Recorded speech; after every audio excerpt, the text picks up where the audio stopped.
Olá, pessoal. Vamos dar continuidade à leitura e ao estudo desse livro, Nossa Vida Juntos, um olhar para a fraternidade cristã, de James Thompson, prefácio de Jim Bill McIntyre, publicado pela editora Vida Cristã. Peço aí para que você que já conhece o meu trabalho e gosta, compartilhe aí o vídeo para suas redes sociais, seus conhecidos, para que a palavra de Deus chegue mais longe. Deixa o like também, você que é novo aí, peço para que você se inscreva no canal e dê uma olhadinha aí na minha playlist. Tem mais de 25 livros lidos aí, você escolhe o tema aí que você queira aprender e crescer espiritualmente nele. E aciona o sininho aí também, para quando eu fizer um vídeo você ser avisado, tá bem? E ficando alguma dúvida do que a gente vai ver aqui hoje, meu e-mail está aí na descrição do vídeo, escreva para mim, é ronaldozm@gmail.com.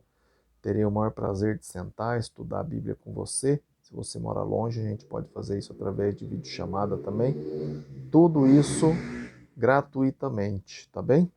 Então vamos hoje ler o capítulo 11, e é o 11º vídeo também, e está falando hoje sobre um povo peregrino. Hebreus 10, 25, abre aspas, não abandonemos a nossa própria congregação, três pontinhos, fecha aspas. A carta aos Hebreus foi escrita para pessoas muito desanimadas.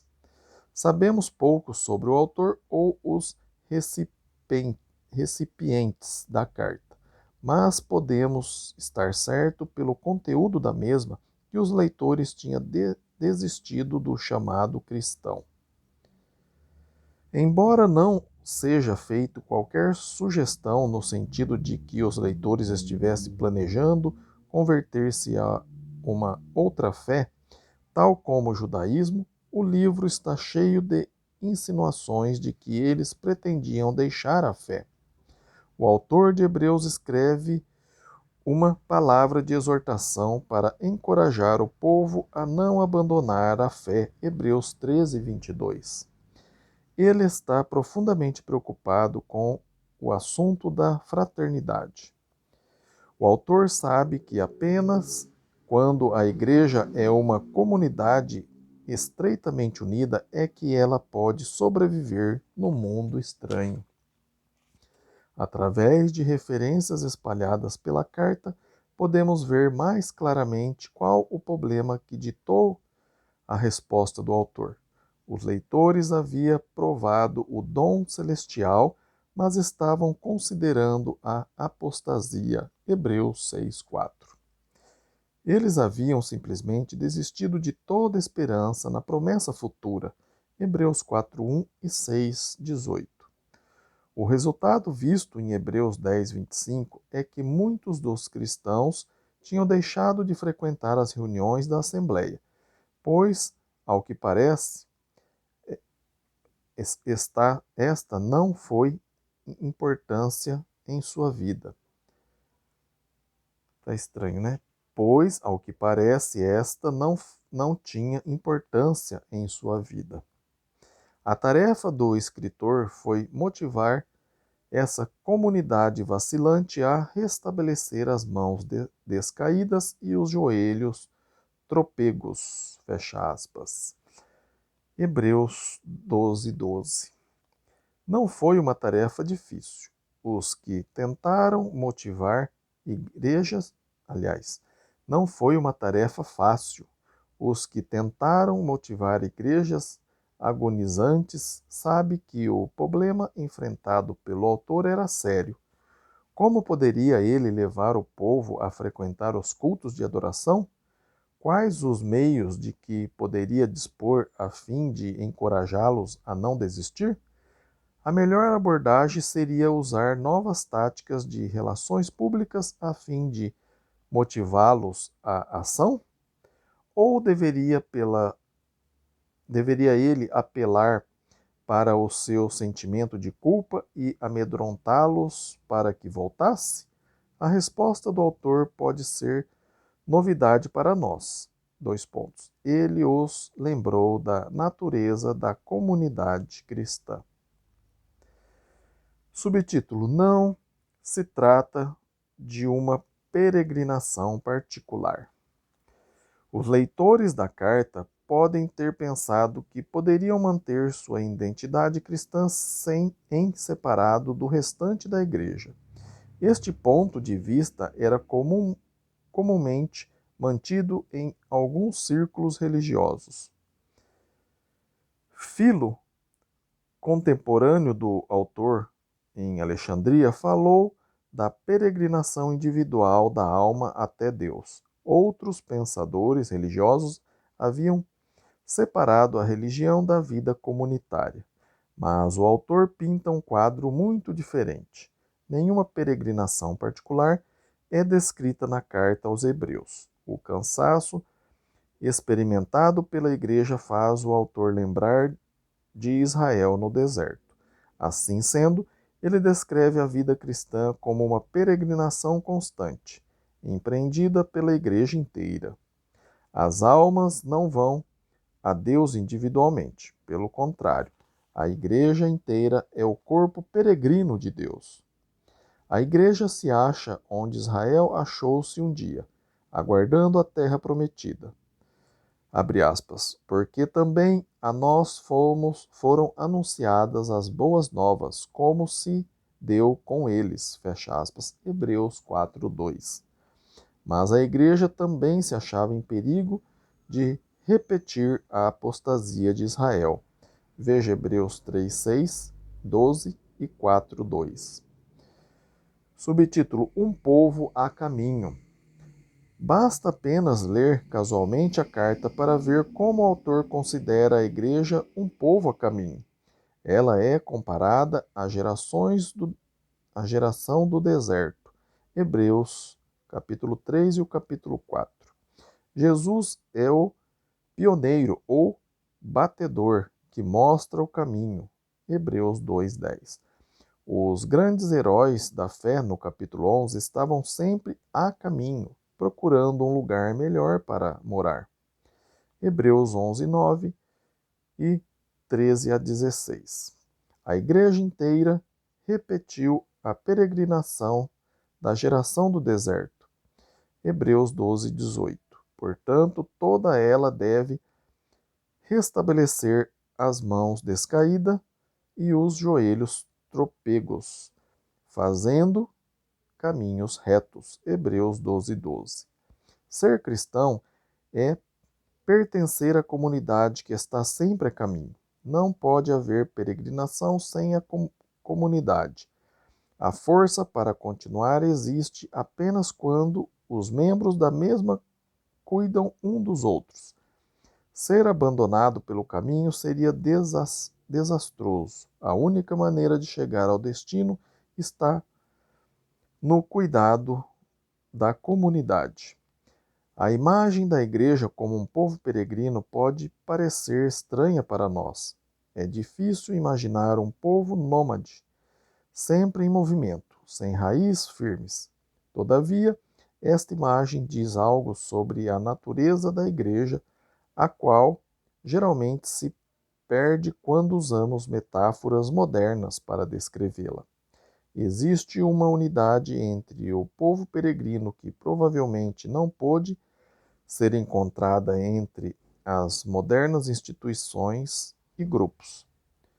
Willie Loman, na peça de Arthur Miller, A Morte do Caixeiro Viajante, observa que as pessoas podem tornar-se demasiado idosa ou doente para manter suas funções, sendo então descartadas.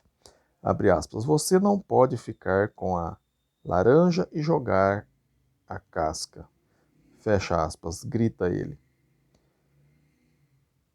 Quando o autor de Hebreus descreve a igreja como um povo peregrino, ele tem em mente pessoas que lutam e viajam juntos. Mesmo sob condições incertas, eles cuidam um dos outros quando ameaçados pelas enfermidades. Esta descrição da igreja como um povo peregrino é especialmente significativa em nossa época, pois a nossa sociedade tornou-se cada vez mais nômade.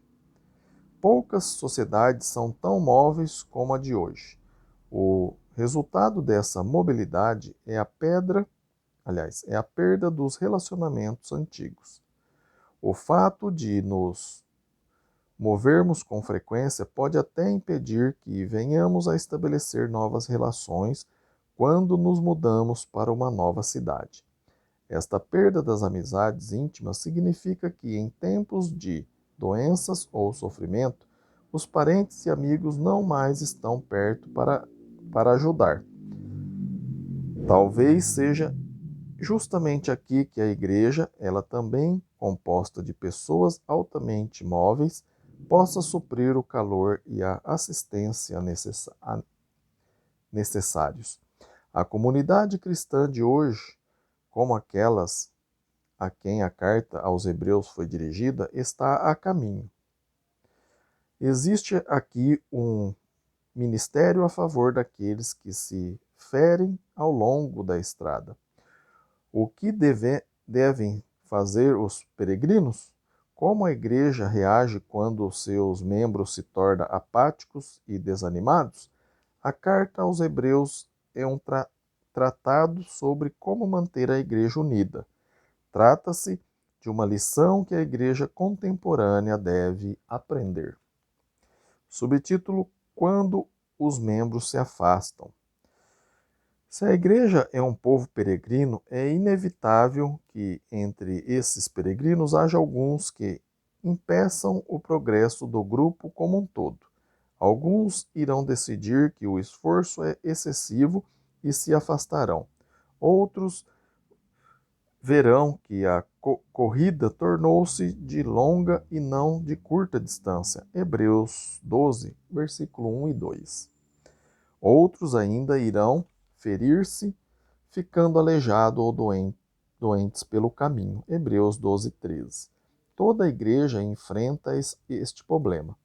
O que pode um povo peregrino fazer quando as pessoas se afastam? Em primeiro lugar, é preciso uma palavra de precaução. Abre aspas. Tende cuidado, irmãos, jamais aconteça haver em qualquer de vós perverso coração de incredulidade, fecha aspas, diz o autor em Hebreus 3:12.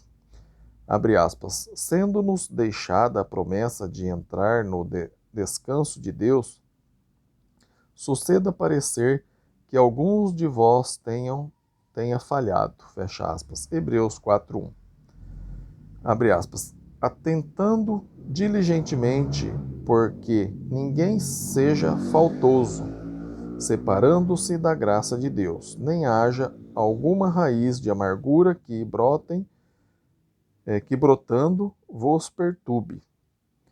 3 pontinhos. Nem haja algum impuro ou profano como Esaú, 3 pontinhos, fecha aspas, Hebreus 12, 15 e 16. A carta toda contém uma ênfase singular.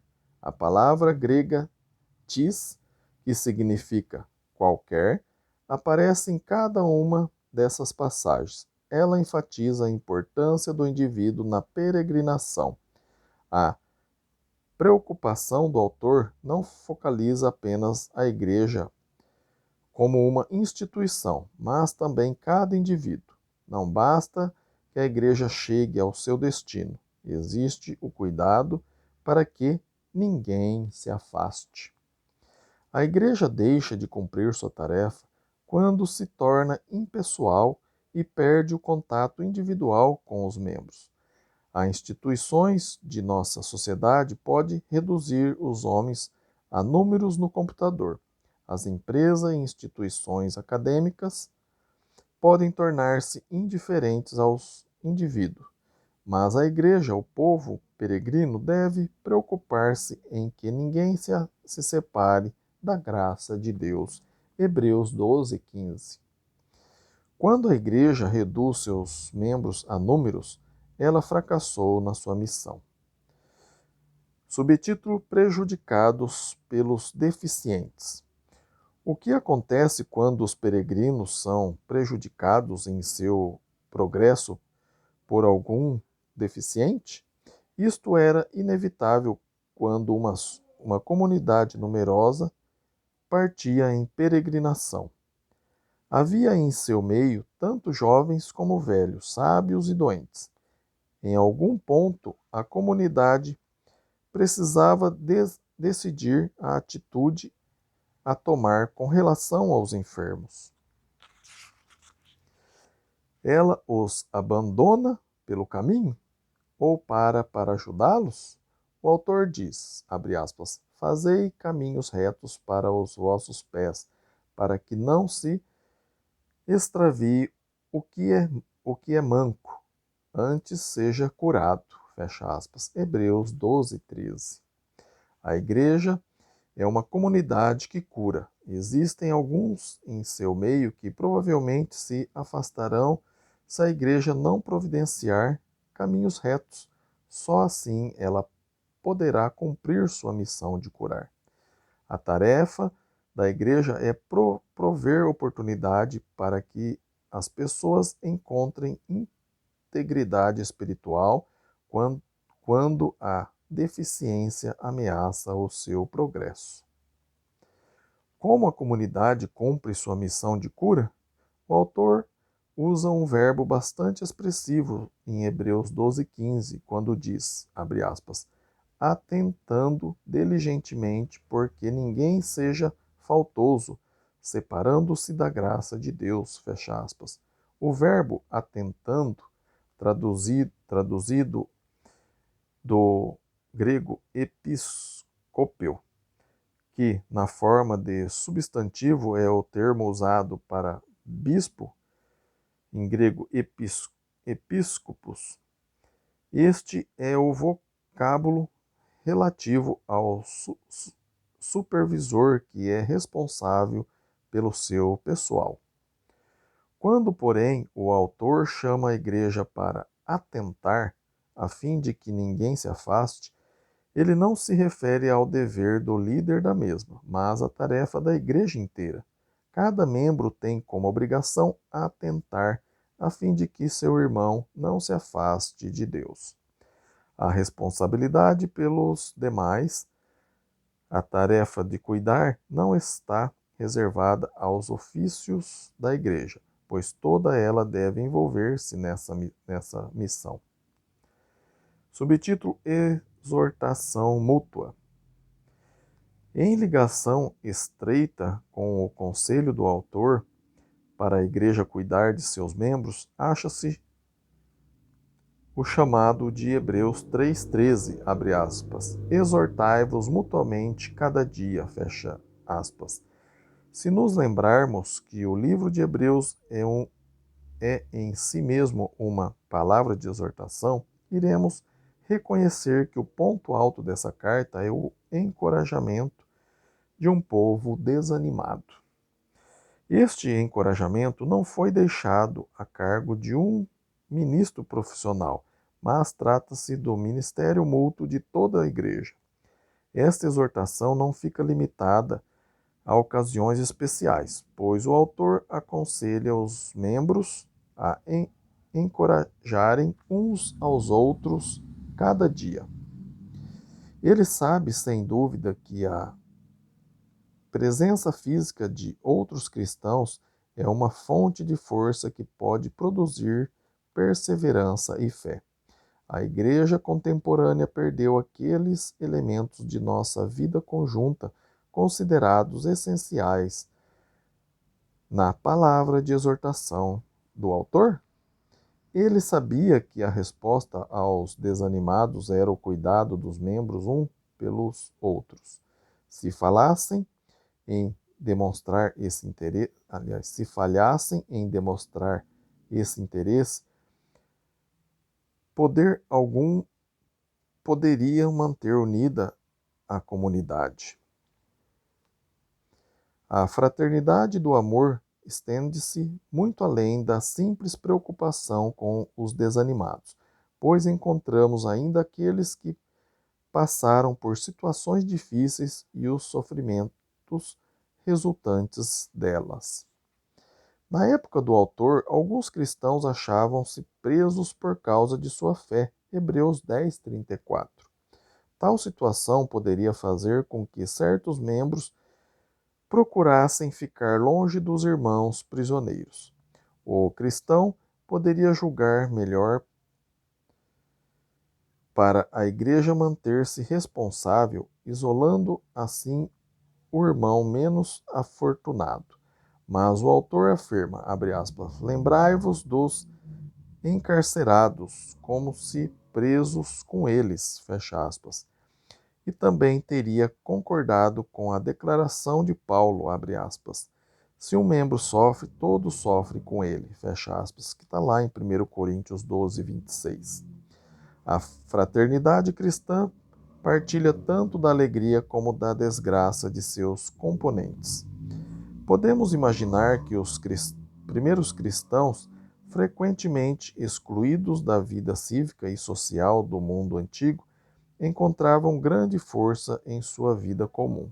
Alguns escritores pagãos observaram, sem dúvida, com surpresa os laços comunais que prendiam os cristãos, mesmo nas horas difíceis. Esta fraternidade também serviu a um propósito evangelístico, pois os povos antigos ficaram impressionados com tal demonstração de amor de um pelos outros. Este tipo de fraternidade, que partilhava até mesmo do infortúnio, pode ser também o poder do cristianismo em nosso mundo despersonalizado. Muitas pessoas são naturalmente atraídas para a fé, mas através da experiência de serem amadas do que por argumentos persuasivos. O autor encontrou nessa profunda comunhão, nas horas de sofrimento, um poder mediante o qual encorajar as pessoas desanimadas. Subtítulo: A Fraternidade da Adoração. O que a frequência aos cultos tem a ver com a vida cristã?